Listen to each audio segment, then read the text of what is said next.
પોરબંદર જિલ્લામાં કમોસમી વરસાદને કારણે થયેલી નુકસાનીનું 44 ટીમો દ્વારા સર્વેની કામગીરી શરૂ કરવામાં આવી હતી, જેમાં જિલ્લામાં અત્યાર સુધીમાં અંદાજિત 90%થી વધુના ગામોમાં ફિઝિકલ સર્વેની કામગીરી પૂર્ણ કરી દેવાઈ છે.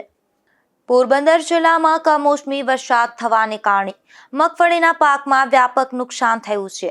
ત્યારે પોરબંદર જિલ્લામાં કમોસમી વરસાદ થતા જિલ્લા ખેતીવાડી અધિકારી દ્વારા તાત્કાલિક પ્રાથમિક આંકલન ક્ષેત્રીય કક્ષાના કર્મચારીઓ મારફતે મેળવી નુકસાનીના સર્વે અર્થે 20 ટીમોનું ગઠન કરી સર્વેની કામગીરી હાથ ધરવામાં આવી હતી.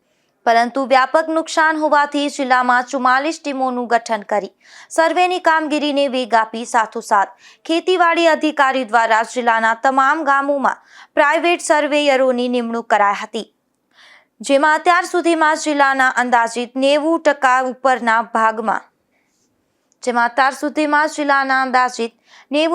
ઉપરના ગામોમાં ફિઝિકલ સર્વે પૂર્ણ કરી દેવામાં આવી છે.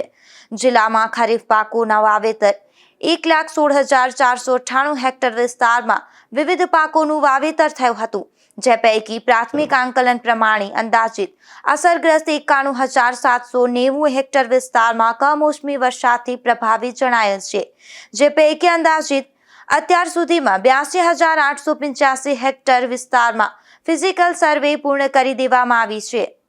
અશોક થાનકી, ગુજરાત ન્યૂઝ, પોરબંદર.